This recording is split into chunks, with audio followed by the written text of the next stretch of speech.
ఓ కుర్రాడు సముద్రపు ఒడ్డున అలా నడుచుకుంటూ వెళ్తున్నాడు. వెళుతూ వెళుతూ ఖాళీగా ఏం లేదు, ఏదో చేతికి దొరికిందల్లా సముద్రంలోకి ఇసురుతూ పోతున్నాడండి. నాలాంటి వాడు ఎవడో వెళ్ళి, ఏంట్రా బాబు ఏం చేస్తున్నావు ఎంత పొద్దున్నే అంటే, స్టార్ ఫిష్లు ఉంటాయి కదండి, కొట్టుకొస్తూ ఉంటాయి సముద్రం ఒడ్డుకి, వాటిని సముద్రంలోకి విసిరేస్తున్నాను.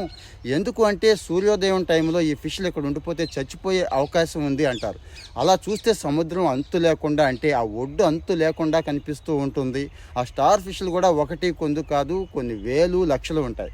నువ్వు ఎన్నిటిని విసరగలవు, ఎన్నిటిని కాపాడగలవు అంటే, నాకు చేతనైనన్ని విసరగలుగుతాను, చేతనైనన్ని కాపాడగలుగుతాను.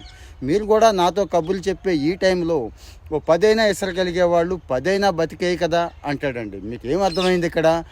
మనం ప్రయత్న లోపం ఉండకూడదు. ప్రయత్నం చేయటం అనేది ఎప్పుడు కూడా ఏదో ఒక రోజు సక్సెస్ అనేది ఖచ్చితంగా వస్తుందండి. ఆ సక్సెస్కి దారి చూపించే అద్భుతమైన మార్గం, తేలికైన మార్గం.